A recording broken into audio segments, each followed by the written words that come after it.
नमस्कार और 18 स्वदेश पे आप सभी का स्वागत है। आप देख रहे हैं शेयर बाजार सबका अधिकार। मैं हूं वरुण दुबे और मेरे साथ है मेरे सहयोगी कविता और प्रशांत। और इस शो में भी हम आपके सवालों के तमाम सवालों के जवाब देंगे और आपकी सारी मुश्किलें हल करेंगे।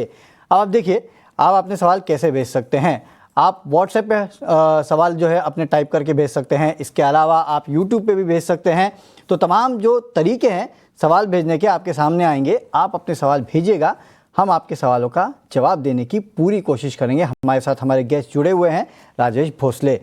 लेकिन आगे बढ़ते हैं और काफ़ी सारे और सेक्टर हैं जहाँ पे आज फोकस है। उसमें सबसे बड़ा सेक्टर तो आईटी है, जहाँ पे आज भरपूर आपको ट्रैक्शन देखने मिल रहा है। शुरुआत में अगर आप देखेंगे तो आपको थोड़ा बहुत दबाव देखने मिला था, वहाँ से अच्छी खासी रिकवरी हुई है। इनफैक्ट प्रशांत, कविता, मैं सुबह से सोच रहा था कि जब एक्सेंचर के रिजल्ट आए और एक्सेंचर कल 10% गिर गया था, इस तरह की गिरावट देखने मिली थी। हालांकि जो बंद हुआ 7-7.5% के आसपास की गिरावट के साथ हुआ।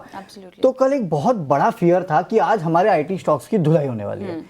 इन्फोसिस का एडीआर 3-3.5% नीचे था, विप्रो का एडीआर नीचे था, लेकिन आज हमारा आईटी स्टॉक जो चला है, जो सेक्टर चला है, एक टर्न अराउंड देखने मिला। Absolutely. I mean, कहीं ना कहीं शायद लोगों को ये समझ में आ गया कि यूएस की प्रॉब्लम है। Exactly. हमारी दिक्कत है वो उतनी बड़ी है नहीं। शायद इसकी एक वजह ये भी है कि चूंकि हम चाहे टेक्नोलॉजी ट्रांसफर में देखें या बाकी चीजों में देखें, एक आत्मनिर्भरता हर सेक्टर में जो आई है, उसमें एक सबसे बड़ी बात है कि आईटी में भी अब शायद इस तरह की अगर कहीं और की क्राइसिस है तो वो हमारे लिए मौका भी बन रहा है। डेफिनेटली उतना बड़ा मौका भी बन रहा है। देखिए, एक्सेंचर की प्रॉब्लम क्या है, एक तो इन्होंने गाइडेंस की रेंज जो है उसको छोटी कर ली। पहले 4 से 7% थी, अब 5 से 7% है। तो एक्चुअली इन्होंने अपनी निचला गाइडेंस जो है उसको बढ़ाया है। इनकी दिक्कत ये है, लेकिन एक डॉलर रेवेन्यू को लेकर मेरे ख्याल से जो इम्पैक्ट पड़ेगा उन कंपनियों का, उस पर फोकस करना बहुत जरूरी है। बिकॉज भले ही हम अपने ग्राउंड्स पर काफी फर्म हैं और आत्मनिर्भरता और हम लोग ग्लोबल मैन्युफैक्चरिंग हब बनना चाह रहे हैं, उसमें भी बहुत बड़ी प्लानिंग हो रही है, लेकिन डॉलर रेवेन्यू वो जो आय है वो बहुत बड़ा हिस्सा है हमारी आईटी कंपनियों का। डेफिनेटली हमारे लिए हिस्सा है। लेकिन एक्सेंचर का प्रॉब्लम अलग है। इनका प्रॉब्लम है फेड, क्योंकि इनका जो ओवरऑल एक्सपोजर है, इनके जो ओवरऑल रेवेन्यूज है, उसमें करीब 8% के आसपास फेडरल गवर्नमेंट के जो रेवेन्यूज है वहां से आते हैं, वहां से इनके रेवेन्यूज आते हैं।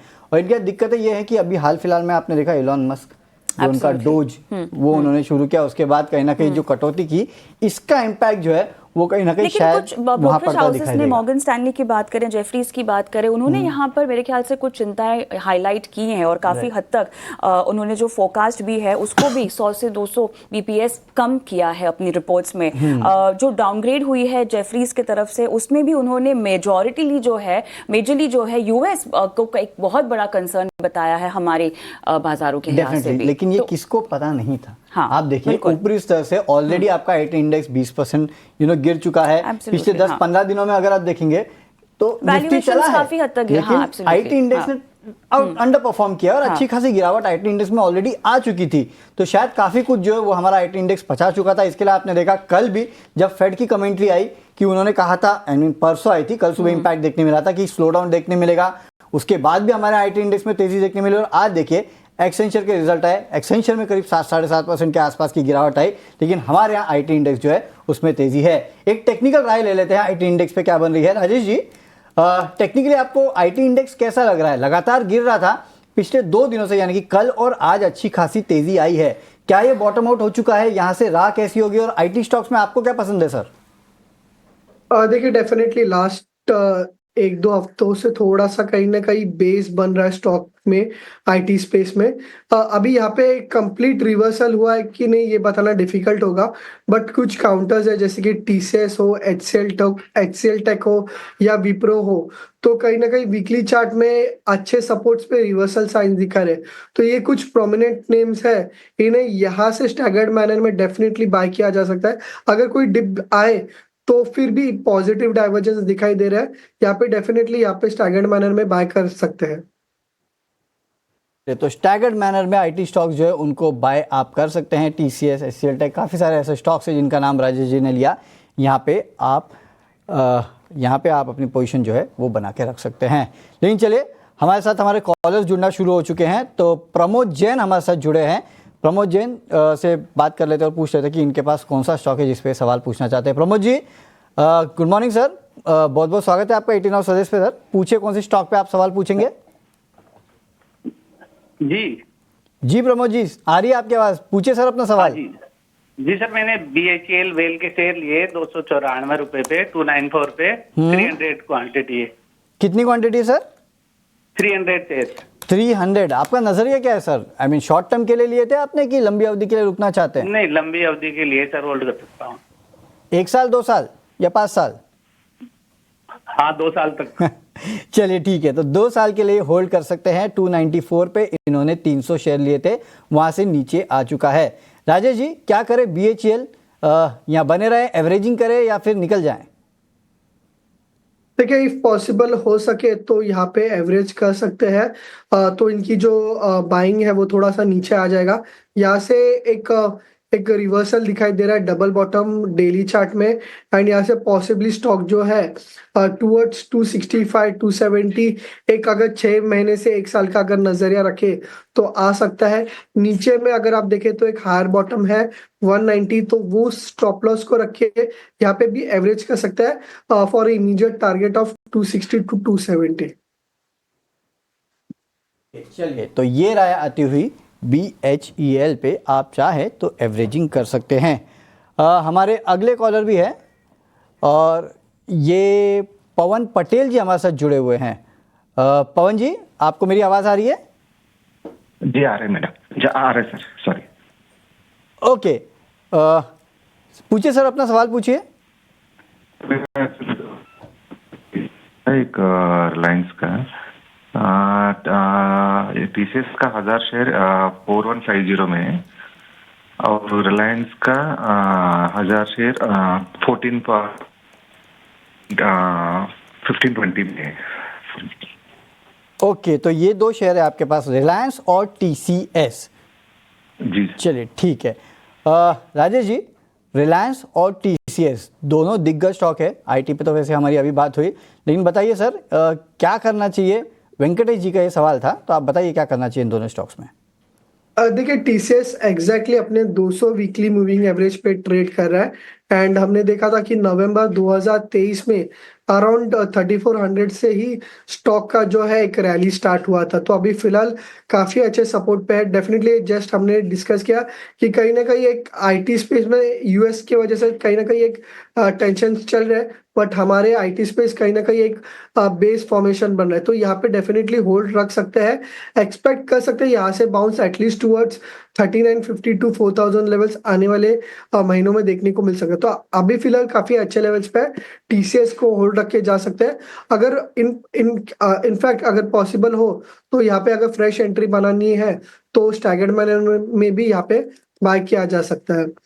दूसरा जो इन्होंने काउंटर पूछा है वो है रिलायंस। रिलायंस में भी हम देख रहे हैं कि एक पॉजिटिव डाइवर्जेंस के बाद एक चैनल ब्रेकआउट रिलायंस में देखने को मिल रहा है। यहाँ से पॉसिबली स्टॉक जो है एक मतलब रिलायंस एक फ्रंट काउंटर है, तो यहाँ से शायद मूव इतना फास्ट नहीं हो, बट पॉसिबली यहाँ से 1400 के टारगेट्स रिसेंट में देखने को मिल सकता है। यहाँ पे जो बेस बना है स्टॉक के लिए वो होगा अराउंड 1180 का, तो वो स्टॉप लॉस रख के 1400 के टारगेट वो रिलायंस में एक्सपेक्ट कर सकते हैं। का स्टॉप लॉस और 1400 के टारगेट्स के साथ जो है आप बने रह सकते हैं रेल में। इस बीच हम देख रहे हैं निफ्टी में लगभग 160 अंकों की तेज़ी फिलहाल आती हुई दिखाई दे रही है और 23350 के पार यहाँ पर ये काउंटर यहाँ पर जाते हुए दिखाई दे रहे हैं बाजार। लेकिन चलिए यूट्यूब के ज़रिए पवन पटेल का हम सवाल लेंगे। इन्होंने अहमदाबाद से जोमेटो पर सवाल पूछा है और करंट प्राइस और टारगेट ये जानना चाहते हैं। ओवरऑल इस पूरे स्टॉक में रणनीति फिलहाल शॉर्ट टर्म व्यू है इनका और ख़रीदारी के लिए इन्होंने अपने आप के लिए जोमेटो चुना हुआ है। नीलेश्वर मेरे साथ जुड़ गए हैं, आपका बहुत बहुत स्वागत है। तो चलिए जोमेटो में काफ़ी समय के बाद हम देख रहे हैं एक बेस फॉर्मेशन होता हुआ दिखाई दे रहा है। चार्ट्स पे बताइएगा शॉर्ट टर्म के नज़रिए के लिहाज से क्या ये लेवल्स फिलहाल खरीदारी के लिए सही लगते हैं आपको? Very good morning to you. बिल्कुल, देखिए जोमेटो में एक कंसोलिडेशन चल रहा है। ये लेवल अगर ट्रेडिंग के पर्सपेक्टिव से देख रहे हैं तो हो सकता है एक फॉलोअप मूव देखने को मिले, बट पोजिशनल लिहाज से यहाँ पे थोड़ा सा नजरिया रख के खरीदारी करके चल सकते हैं। 203 के आसपास काफी अच्छा सपोर्ट रिसेंटली ये पर्टिकुलर स्टॉक ने बनाया था, तो उसी स्टॉप लॉस से अगर लॉन्ग पोजिशन बना रहे तो स्टॉप लॉस मेंटेन करें। अगर थोड़ा सा पोजिशनल लिहाज से देखें तो 240 इमीडिएट बेसिस पे और 240 के ऊपर निकलने के बाद यहाँ पे हमें तेजी देखने को मिलेगी जो काउंटर 270 को ले जा सकती है। तो फिलहाल के लिए तो एग्जैक्टली इन बिटवीन ट्रेड हो रहा है, तो कंफर्मेशन अवेटेड है, बट लॉन्ग ट्रेड लेना है तो थोड़ा पोजीशन लिहाज से लेके चल सकते हैं। नजरिया आपने जोमेटो में लिया हुआ है। आगे बढ़ते हैं, अगला सवाल सनी प्रजापति का हम लेंगे। और राजेश, सोनाटा सॉफ्टवेयर में इन्होंने खरीदारी कर रखी है और इनकी जो बाइंग प्राइस है वो एक बार चेक कर लेते हैं। 440 की बाइंग प्राइस ये बता रही हैं, तो फिलहाल तो ये घाटे में है। नज़रिया मुझे पता नहीं ये कितना रखना चाहते हैं, लेकिन एक नियर टर्म आउटलुक। चलिए, मेरे साथ फोन लाइन पर भी हैं प्रजापति साहब। नमस्कार सर, क्या हाल चाल, कहाँ से बोल रहे हैं? जी मैम नमस्कार, मैं महाराजगंज से बोल रहा हूँ। Okay sir. मैम जी बोलिए। मैंने एक एवरेज मेंटेन करने के लिए आज भी मैंने 10 शेयर लिया है, 14 शेयर। तो मेरा शेयर प्राइस है जो 433 रुपए का इस समय है। तो मैम हम अगस्त तक होल्ड करने लायक है? चलिए, नजरिया आपका शॉर्ट टर्म ही यहाँ पर हम लेकर चलते हैं। राजेश जी क्या कहेंगे? थोड़ा सा वैल्यूएशन ग्रेड में यहाँ पर बदलाव हल्का सा आता हुआ दिखाई दे रहा है, फ्लैट फाइनेंशियल परफॉर्मेंस और मार्केट चैलेंजेस को ध्यान में रखते हुए। क्या सलाह, किस लेवल्स की सलाह आप इनको देंगे? देखिए, एक अंडर परफॉर्मिंग स्टॉक है, बट यहाँ पे पॉजिटिव डाइवर्जेंस एंड एक कहीं ना कहीं एक डबल बॉटम बना है अराउंड 355 टू 360 के रेंज में। तो इस स्टॉक में कोई आउट परफॉर्मेंस नहीं एक्सपेक्ट करा, but one step at a time यहाँ पे अप्रोच रख सकते हैं। यहाँ से बाउंस बैक एक्सपेक्ट कीजिए 399 तक, जो इसका प्रीवियस स्विंग हाई है। अगर वो क्रॉस करता है तो स्टॉक में एक मोमेंटम आ सकता है टुवर्ड्स 450 टू 460 तक। तो one step at a time का अप्रोच रखिए। 400 का लेवल के लिए ध्यान रखिए, 400 क्रॉस होता है देन उसके बाद 460 के बाद पोजीशन एग्जिट करने की सलाह होगी। के बीच में नीलेश जी भी हमारे साथ बने हुए हैं। नीलेश जी, शुक्रिया अपना समय देने के लिए आपका। और केशव ठाकुर हमारे एक दर्शक हैं जिन्होंने यूट्यूब से सवाल पूछा है, पीएनबी पर राय जानना चाहते हैं। 1000 शेयर इनके पास हैं और इन्होंने खरीदारी का स्तर जो है वो काफ़ी ऊपरी स्तरों पर इन्होंने रखा हुआ है। जी हाँ, जो इनका खरीदारी का स्तर है वो 192 का भाव है। और इतनी ऊंचाई से लगातार स्टॉक में जिस तरह की गिरावट रही, हालांकि हम ये देख रहे हैं कि पिछले 5 ट्रेडिंग सेशन से एक बेहतर रुझान देखने को मिला है। ये स्टॉक जो है वो 86 के भाव से अब धीरे धीरे 92-93 रुपए के स्तर पे पहुंच रहा है। बताएं क्या राय बन रही है इनको, लेकिन काफ़ी ऊपरी स्तरों की बाइंग है नीलेश, 192। बिल्कुल प्रशांत जी, देखिए एक तरफा गिरावट हमने इस पर्टिकुलर स्टॉक में देखी है और मेरे ख्याल से काफी पुरानी खरीद भी नजर आ रही है, क्योंकि 2017 में हमने वो लेवल्स देखे थे। तो काफी लंबे समय से ऐसा लग रहा है कि ये पर्टिकुलर स्टॉक को होल्ड करके चल रहे हैं। तो लॉन्ग टर्म व्यू है, बट इमीडिएट बेसिस पे शॉर्ट टू मीडियम टर्म के लिहाज से हो सकता है पुल बैक देखने को मिले। लंबा नजरिया है तो यहाँ पे भाव आने को थोड़ा और समय लग सकता है, कुछ एक वर्ष और लग सकते हैं मैं कहूंगा उतने ऊपर के लेवल आने के लिए, क्योंकि अभी फिलहाल ऑलमोस्ट 50% करेक्टेड लेवल पर ही काउंटर ट्रेड हो रहा है उन प्राइजेस से। फिलहाल के लिए तो यहाँ पर एक ट्रेलिंग स्टॉप लॉस 85 का निकल के आ रहा है, वो मेंटेन करें। और शॉर्ट टर्म के लिहाज से हम एक पुल बैक देख सकते हैं जो इस पर्टिकुलर स्टॉक को 100 से 110 तक ले जा सकता है। बट पीएसयू बैंकिंग स्पेस में ही अगर रहना है तो बेहतर विकल्प अवेलेबल है, जहां पे आप state bank of India, BOB और कैनरा बैंक जैसे स्टॉक को अपने पोर्टफोलियो में ऐड करके चल सकते हैं। बट उसके अलावा अगर पीएनबी की बात करें तो काफी डिसेंट वैल्यू इरोजन यहाँ पे हो चुका है ऑलरेडी। इन लेवलों पर एक बार के लिए होल्ड करने की सलाह होगी। है राय आपको मिलती हुई, बने रहना है तो आपको स्टॉप लॉस सुझा दिया गया है, लेकिन बाकी विकल्पों को जिसके बारे में नीलेश ने बताया पीएसयू बास्केट में, वहां पर आप स्विच हों तो ज्यादा बेहतर है।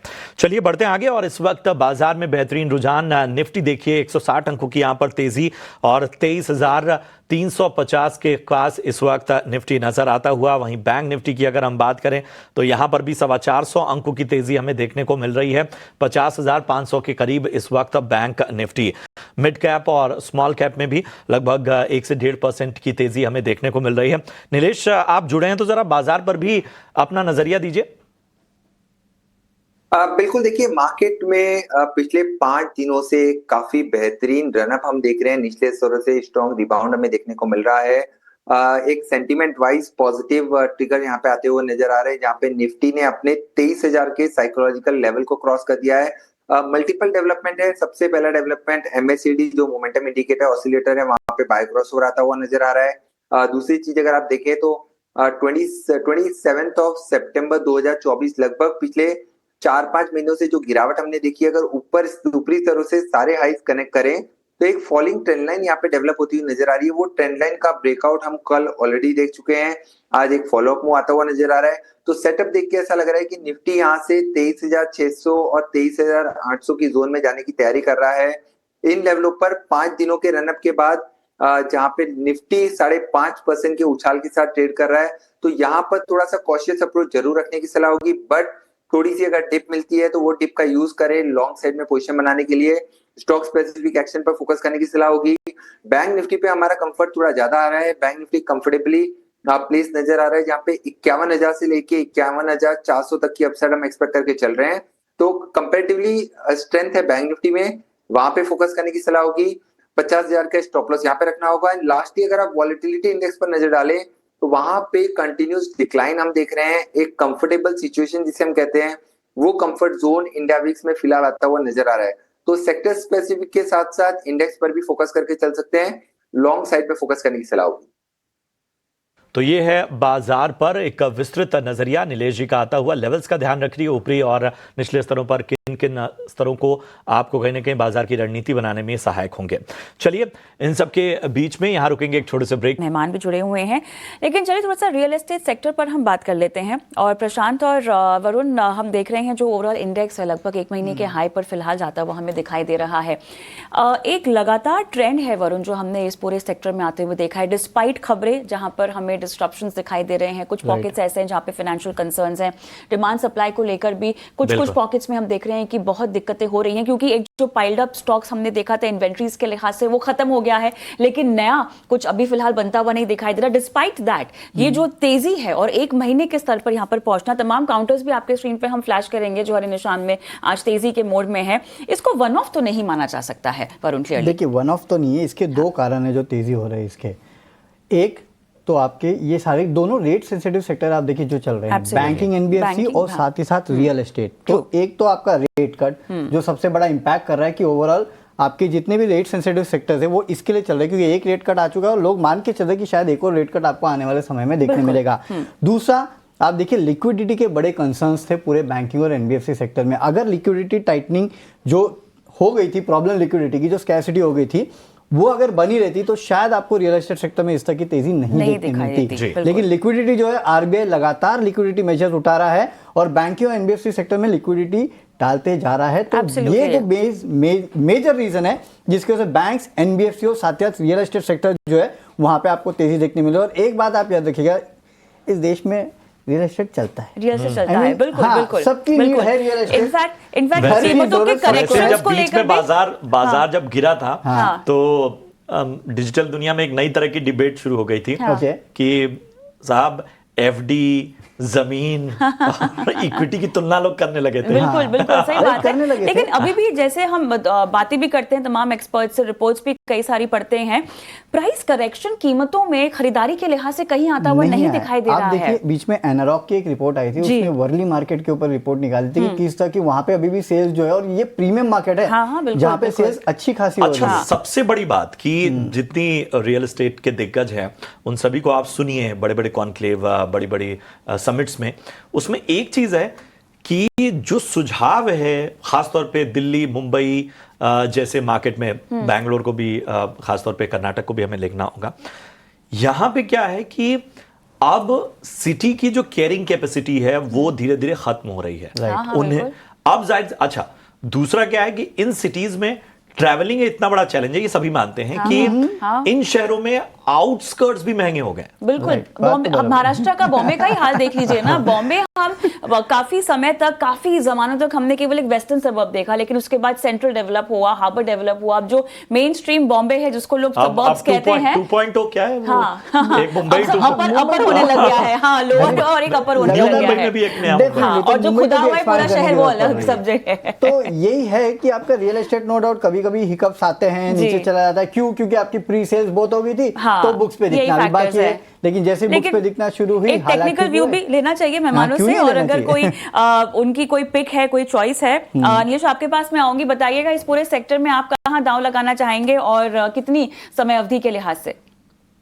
बिल्कुल, देखिए रियल एस्टेट स्पेस पे काफी अच्छा बॉटमिंग आउट प्रोसेस यहाँ पे बनता हुआ नजर आ रहा है। इसी स्पेस में गोदरेज प्रॉपर्टीज हमारी ओर से एक प्रिफर्ड बेट साबित हो सकती है यहाँ पे, Okay. जिस हिसाब से इस पर्टिकुलर काउंटर ने अपने 50 डे मूविंग एवरेज को आज क्रॉस किया है और ऑलरेडी अपने 21 डीएमए के ऊपर ट्रेड हो रहा है। तो यहाँ से 2300 तक के लेवल हमें अपसाइड में देखने को मिल सकते हैं। 2080 2090 के आसपास अच्छा सपोर्ट है, तो वहां पे स्टॉप लॉस लगाएं, और 2300 से लेके 2400 तक की जोन में हमें ये गोदरेज प्रॉपर्टी जाता हुआ नजर आ रहा है। इसके अलावा डीएलएफ पर भी नजर रख के चल सकते हैं। इनफैक्ट ओवरऑल आप रियल एस्टेट स्टॉक्स सेक्टर्स की अगर हम बात करें तो यहाँ पे मोमेंटम ही कंटिन्यू होता हुआ नजर आ रहा है। ओके, चलिए, तो ये राय आती हुई यहाँ पे नीलेश जी की तरफ से रियल एस्टेट सेक्टर पे। राजेश जी, आपको कोई रियल एस्टेट स्टॉक पसंद है क्या, क्विकली बताएंगे? देखिए, हमें भी गोदरेज प्रॉपर्टीज ही अच्छा लग रहा है। दूसरे अगर काउंटर्स देखें तो डीएलएफ भी काफी अच्छा है, but Godrej properties exactly 200 weekly पे एक अच्छा खासा बेस बना है एंड चैनल ब्रेकआउट दिखाई दे रहा है। तो गोदरेज प्रॉपर्टीज एक्सपेक्ट कर रहे हैं कि यहाँ से 2350 2400 लेवल्स आ सकते हैं। तो निफ्टी रियलिटी भी अगर देखें तो 900 910 के जो लेवल्स है वो एक्सपेक्ट कर रहे हैं इन द नियर टर्म, जिसमें हमारी प्रीफर्ड पिक होगा डीएलएफ और गोदरेज प्रॉपर्टीज। चलिए, तो गोदरेज प्रॉपर्टीज और डीएलएफ ये बेसिकली एक कॉमन कंसेंसस बन के आ रहे हैं, जहाँ पे हमारे दोनों ही एक्सपर्ट जो है वो खरीदारी की सलाह दे रहे हैं। लेकिन चलिए, इस शो को रैप अप करने का समय आ चुका है, तो नीलेश जी और राजेश जी से विदा लेंगे। राजेश जी, कोई डिस्क्लेमर? जी, कई सारे स्टॉक्स में हमने बातचीत की, बट मेरी कोई निजी निवेश नहीं है, बट मे भी हमने हमारे क्लाइंट्स को रिकमेंड किया हो सकता है। नीलेश जी, आपकी तरफ से? बिल्कुल, देखिए सिमिलर डिस्क्लेमर है, स्टैंडर्ड डिस्क्लेमर। जो भी स्टॉक पे हमने डिस्कशन किया है वो हमने हमारे क्लाइंट के साथ साझा किए हो सकते हैं, बट हमारी पर्सनल निवेश किन्हीं भी शेयरों में नहीं है। चलिए, तो आप दोनों का बहुत बहुत शुक्रिया आज हमारे साथ जुड़ने के लिए और इस पूरे शो में हमारा साथ देने के लिए।